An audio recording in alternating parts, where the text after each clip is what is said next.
আশ্বিন মাসে বাপের বাড়ি আসেন ভগবতী।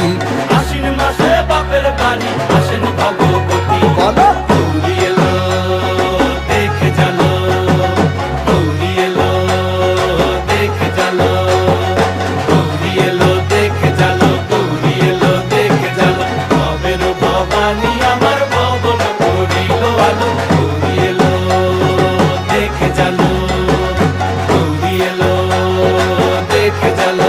ও দেখি সিংহের উপর উইঠা চুরি, অসুরের টিকি ধরি গলায় দিছে সাপ জড়াইয়া বুকে মারছে খুঁচা। কিন্তু